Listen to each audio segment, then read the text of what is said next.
어떻게 자녀를 가르칠 것인가에 대해서 확신을 갖지 못합니다. 우리 자신의 신념이 흔들리고 있다는 이야기입니다. 권위를 상실하고 있습니다. 이것은 대단히 심각한 문제라고 생각합니다.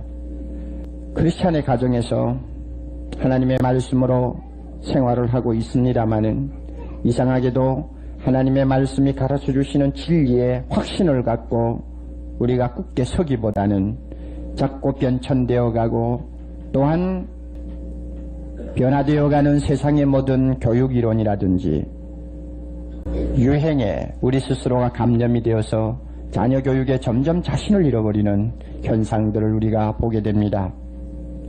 이것은 하나님이 절대 기뻐하시는 것이 아닙니다. 아비들아 너희 자녀를 노엽게 하지 말고 했는데 이 말씀을 악용해가지고 오늘 사회의 많은 교육 이론들이 잘못되어 가고 있기 때문입니다. 금세기에 들어와가지고 급변하는 사회 속에서 교육 이론도 바뀌었습니다. 자녀를 괴롭히든지 노엽게 해서는 안 된다. 그러므로 자녀에게 강요하지도 말아야 하고 자녀에게 구타하지도 말아야 되고 벌을 주어서도 안 된다. 그것은 교육이 아니라고까지 못을 박았습니다. 억압은 무엇이나 나쁘고 해롭다고 해석했습니다. 우리가 자녀를 가르치고 지도할 때도 노여워하는 부모로서 자녀 교육을 해서는 안 되고 사랑으로 가르쳐야 되고 지도해야 한다. 이런 이론이 팽팽하게 많은 사람들의 마음을 지배하기 시작했기 때문에 오히려 요즘에는 때리는 것을 이상하게 생각하는 풍조가 되었습니다. 자녀를 오히려 좀 과격하게 엄하게 다스리는 부모는 구시대의 사람으로 사람들이 착각을 합니다. 때리는 부모는 벌써 자녀들에게 그거는 잘못하는 거야. 흔히 이렇게 생각을 하게 됩니다. 이것은 분명히 자녀를 노엽게 하지 말라고 하는 말씀을 잘못 해석하고 있는 것입니다. 자녀를 때려서는 안 되고 벌을 가해서도 안 되고 엄하게 다스려서도 안 된다고 하는 이 현대 교육 사상 밑바닥에는 인간은 선하다고 하는 성선설이 자리를 잡고 있습니다. 이와 같은 현대 이론은 완전히 성서에 도전하는 이론이라고 봅니다. 6장 4절을 해석하는 자체도 벌써 잘못되었기 때문에 성서에 도전하는 것이요. 인간의 바닥이 선하다고 말하는 것도 하나님의 진단을 완전히 뒤집어 엎는 인간 자신의 사상이요 교만입니다. 여러분 구약을 보시면 알지 않습니까?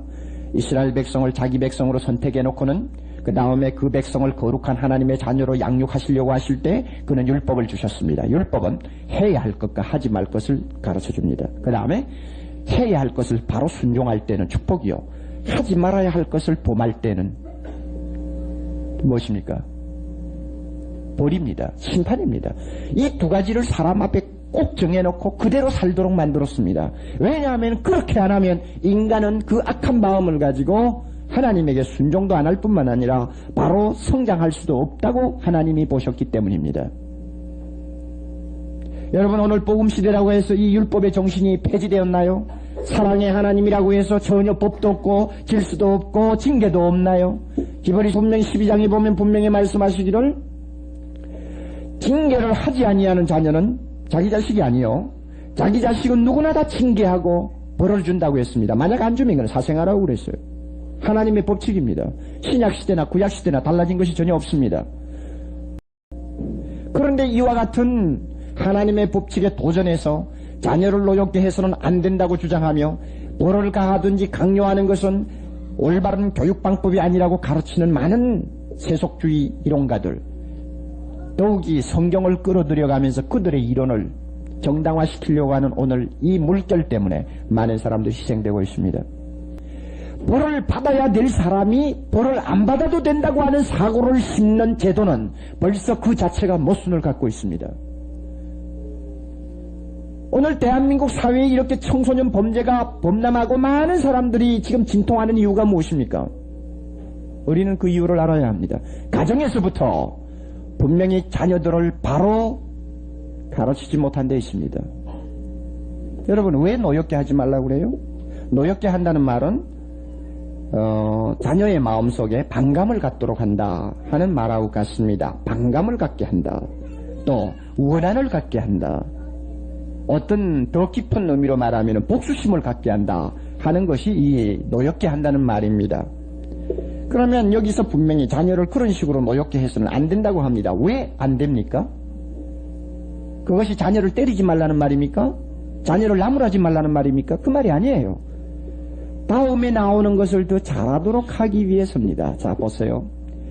주의 교양과 훈계로 양육하라. 이 교양과 훈계, 이것은 절대 둘을 갈라서 따로따로 생각할 수 없는 하나입니다. 교양이 없는 훈계, 잘못된 것입니다. 훈계가 없는 교양, 그 죽은 것입니다. 그런데 저는 이 교양이라는 번역을 좋아하지 않습니다. 왜냐하면 원 단어를 보면 이것은 교양이라고 하는 말보다도 우리말로는 징벌이라고 하는 말이 더 타당합니다. 여기서 교양이라고 하는 이 단어가 무엇이냐? 법을 세웁니다. 규칙을 정합니다. 그리고 법과 규칙을 가지고 자녀들의 언행을 평가합니다. 평가해서 그 자녀가 법과 규칙을 제대로 지킬 때는 칭찬하고 격려하지만 그것을 고의로 범하고 부모의 권위에 도전할 때는 징계를 가하는 것, 이것이 여기에 나오는 교양입니다. 이래서 제가 징계 혹은 징벌이라고 하는 단어를 쓰는 이유가 그것입니다. 왜 우리가 자녀를 노엽게 하지 않도록 주의해야 되느냐? 자녀를 바로 다스리기 위해서입니다. 징벌을 바로 하기 위해서입니다. 잘못할 때는 잘못한 대로 그 대가를 지불하도 하고 자신이 잘못했다는 것을 깨닫고 고치도록 하기 위해서입니다. 이것을 하기 위해서 우리는 자녀를 노엽게 하지 말아야 한다는 말입니다. 여러분이 이제는 하나하나 마음의 정리를 하세요. 대단히 중요한 진리입니다. 주님의 말씀에 기초해서 이 자녀들을 바로 징벌한다는 것은 쉬운 일이 아닙니다.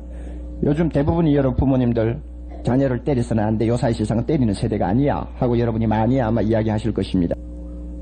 왜 이와 같은 현상이 나타나느냐 하면 부모들이 성경 말씀을 통해서 진실하게 보고 자녀를 어떻게 교육하는 것이 하나님의 뜻이냐, 그것은 하나님이 우리를 어떻게 교육하느냐 하는 것을 놓고 검토할 때는 당연히 나옵니다. 징벌할 거는 해야 합니다. 그런데 세상 교육 이론이 요사이는 때리는 시대가 아니라는 말은 성경보다 더 귀하게 듣고 나도 모르게 자녀들을 마땅히 다스려야 할 일을 다스리지 못하고 있으니까 결과적으로 엄청난 일들이 일어나는 것입니다. 청소년 세계가 무법지대가 되어가고 있습니다. 매기를 안 하기 때문에 사회악의 원인이 되고요. 매기를 안 하기 때문에 자녀의 성격이 바로 성장하지 못하고, 매질을 안 하기 때문에 인격이 오히려 다른 데서 모욕을 받도록 성장한다는 이야기입니다. 자녀를 노엽게 하는 일을 하지 않을 만한 자격을 갖춰야 한다는 말입니다.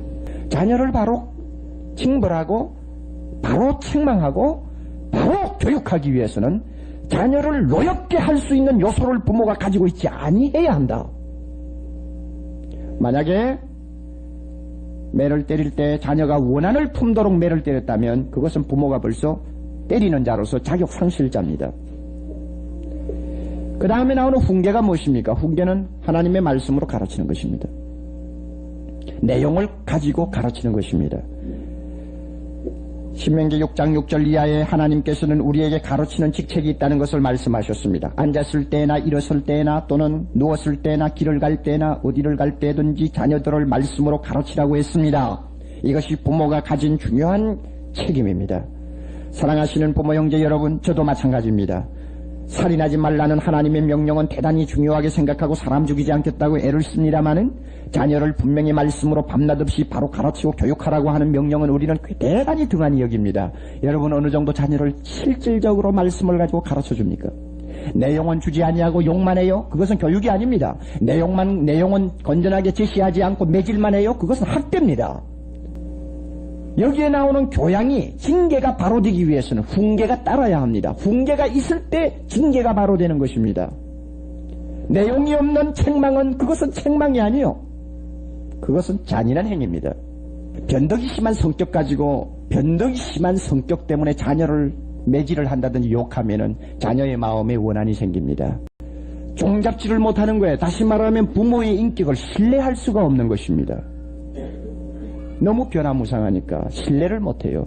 그리고 그럴 때에 자녀가 매를 맞았다든지 욕을 들으면은 부모의 성격 때문에 희생당했다고 하는 손해의식을 갖게 됩니다. 이럴 때 무엇이 옵니까?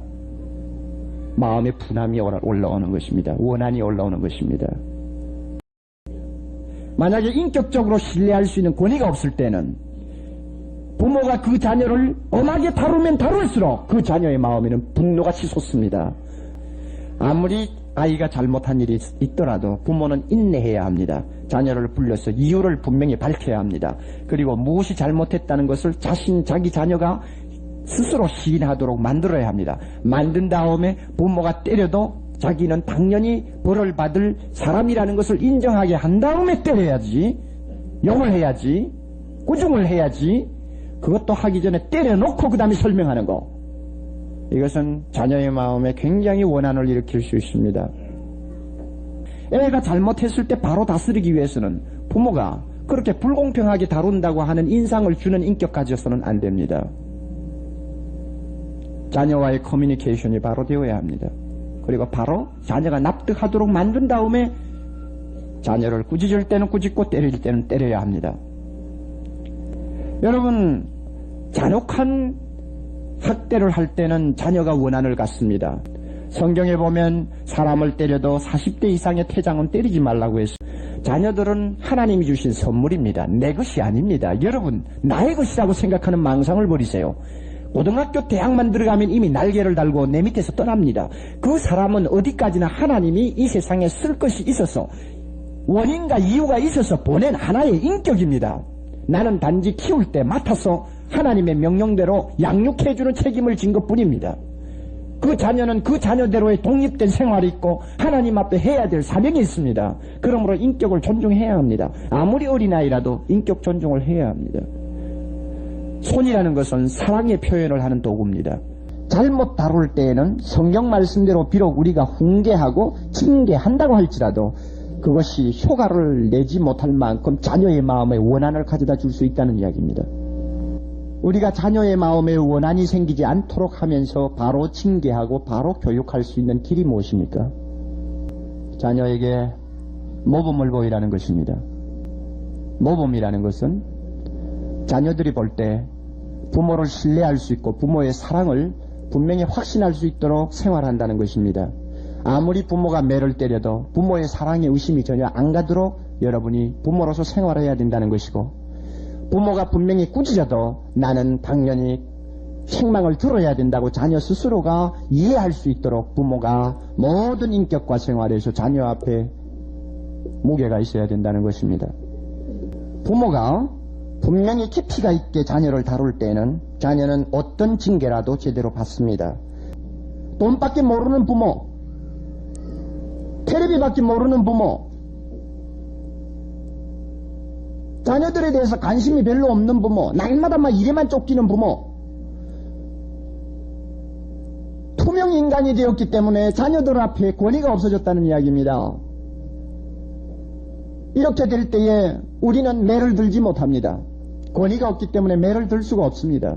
큰 소리를 칠 수가 없습니다. 엄하게 꾸짖을 수가 없습니다. 만약에 우리가 자녀를 바로만 다스리고 자녀들 앞에 모범이 될 수 있다면 자녀는 모든 면에 순종할 것입니다. 자녀를 바로 징계하고 교육하기 위해서는 자녀를 노엽게 하는 요소를 우리 자신에게서 제거해야 합니다. 모범이 되어야 합니다. 생활의 모범이 되고 가치관을 분명히 가져야 하고 자녀 앞에 깊이 있는 신앙생활을 해야 되며, 자녀들이 볼 때에 아빠가 때리는 매는 천금보다 더 무거운 것이라고 하는 느낌을 가질 수 있도록 우리는 우리 자신을 지켜야 합니다. 그럴 때 자녀를 바로 훈계하고 징계할 수 있습니다. 우리 모두의 문제입니다. 저 자신의 문제요, 우리 모두의 문제입니다. 성령께서 우리 모두에게 좀 더 그리스도를 닮아가는 인격과 하나님이 기뻐하시는 거룩한 삶을 통해서 자녀들이 스스로 머리를 숙일 수 있도록 우리에게 은혜 주시기를 바랍니다. 우리의 잃어버린 권위를 다시 회복시켜 주시기를 바랍니다. 자녀를 가끔 가다가 징계할지라도 자녀가 겸손히 그 징계를 감사함으로 부모의 사랑의 채찍으로 받을 수 있을 만큼 부모로서의 권위와 능력과 지혜를 갖는 우리들 되기를 바랍니다. 하나님께서 우리에게 이와 같은 은혜 주시지 아니하면 오늘 대한민국 장래가 암담합니다. 기독교 가정에서 자라나는 자녀가 바로 키움을 받지 못하면 오늘 어디에 가서 우리가 희망을 걸 수 있습니까? 여러분, 우리의 사명이 너무나 막중합니다. 누구나 자신은 못합니다. 국민학교 때는 자녀들이 마음대로 부모의 말을 순종합니다만 고등학교만 들어가면 벌써 우리는 벅찹니다. 고등학교 이상의 자녀들을 우리는 자신있게 교육할 수 있다고 아무도 말하지 못합니다. 그러나 하나님이 은혜 주시면 할 수 있습니다. 부모로서의 우리의 사명 할 수도 있지 말고 주님이 말씀하신 대로 교양과 훈계를 바로하기 위해서 자녀의 마음에 분노를 일으킬 수 있는 어떠한 잘못, 부족한 것을 우리 자신에게 남겨놓지 아니하는 진실한 부모가 되도록 우리 모두 함께 노력하시기를 바랍니다.